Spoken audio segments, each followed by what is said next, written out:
So now we've looked at a bunch of different Kimura variations. We've looked at guillotine chokes, cross collars, and a bunch of stuff. Now I'm going to show you some Omoplata variations. I'm a big fan of the Omoplata. Not even so much as a submission finish, but I use it to sweep people a lot. I use it to get to triangles, arm bars, etc. But some people are really good at the Omoplata, as we've seen in competitive history, like Clark Gracie and others, Bernardo Fria, my coach. So some of the Omoplata variations I've learned from him and others I've just come up with. So we're going to look at 3 different variations. So the first one, these are all going to play off of things we've done except for one. So the first one's going to be based off of that Gable grip, inverted arm lock attempt where we go like this. Okay? Guys, oftentimes when we're here in this position, trying to attack the arm, as long as we draw our feet to the hips, we're going to have a lot of opportunity. Like I told you, we can go into that arm lock that we did, or we can go into the Omoplata. I can move myself out as I punch his hand to the wrist here. Okay? I fold his wrist in towards my pocket, and I make sure to have a cup grip on his elbow so that he can't get his elbow out. Now look, I'm going to throw my leg over, and I'm actually going to keep my leg, let's turn this way. I'm actually going to keep my leg heavy here because I'm going to show you guys a little bit of a different Omoplata finish.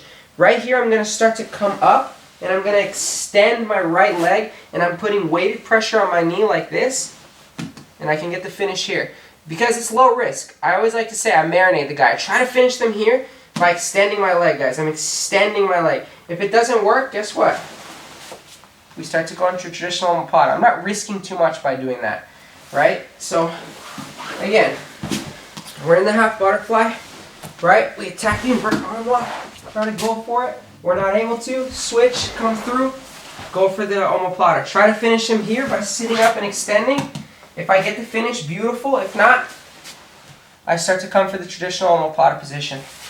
So one more time from a different angle.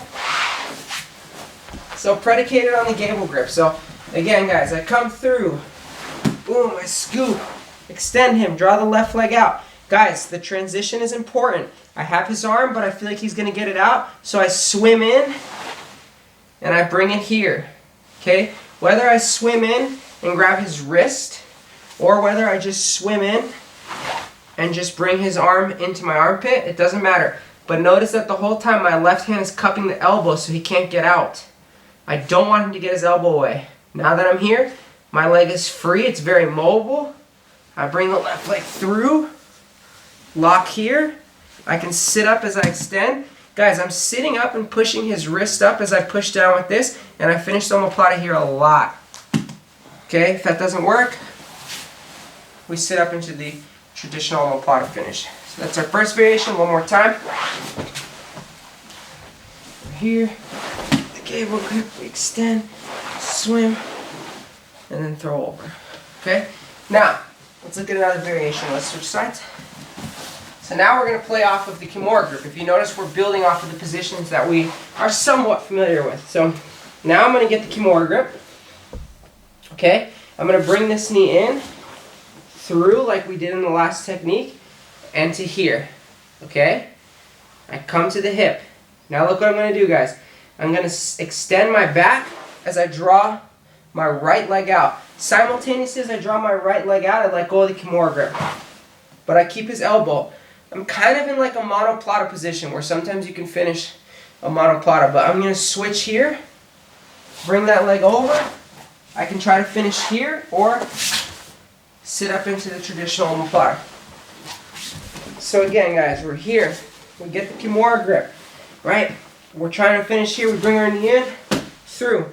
Maybe he's got a good grip. We don't think we're going to be able to finish. So look, we start to finagle our leg through. Switch the figure 4. Grab the belt. Get heavy. And we start to attack the Omoplata. Guys, the Omoplata is such a good variation to sweep, to attack different submissions. So one more time, let's just do it from here. We're here and here. We get the Kimura. Bring our knee in. Leg comes over. Maybe this time we can't break that grip. So look what I do. I bring my knee out and up. See how my knee comes through that hole? Bring my foot to the hip. And now look, guys, I'm just going to do a total change of direction. Right now my legs are facing this way. We're going to switch face this way as I do a sit-up. And then I control his belt. One last omoplata variation is going to be a little bit different because we're going to be attacking his underhook arm. So let's turn it this way. So, in this case, he has the underhook.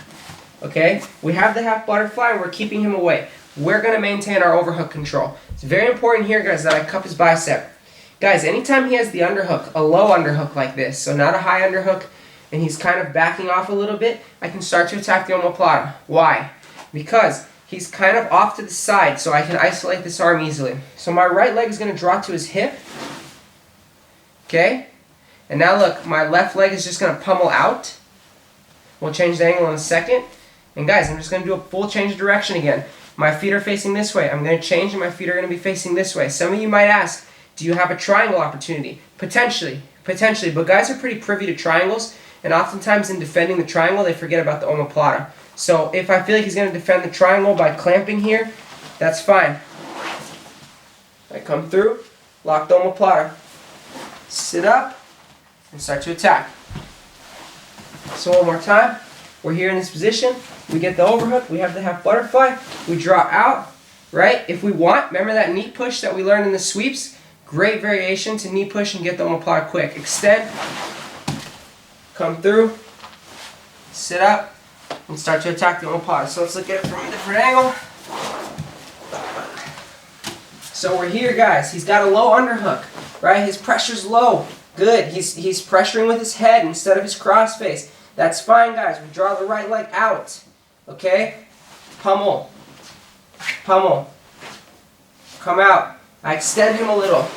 Guys, it's very important that once I pummel and I extend, I straighten my back like a loaded spring, like so. But I don't lose control of the arm. Make sure you're holding it. Over, lock, extend, and sit up. So, pretty easy omoplata setups in a sense if you understand the mechanics of the things that we were doing prior to seeing this. The last one's a little bit different because we haven't been working off of that, but that low underhook position is very popular for people to pass with, so we need to have a counter for that, and the counter is going to be the omoplata. And the reason that I'm not showing the triangle is because it's hard to triangle a good guy. Typically the low underhook position, from my experience, is somebody who's experienced. They're keeping their weight off, they don't want to get butterfly swept, they're actually doing the right thing. And so in order to get a triangle on a guy like that, if you see the triangle, by all means, 1,000,000% go for it. But if he starts to control your ankles and stuff, go for that omoplata. Alright guys, os.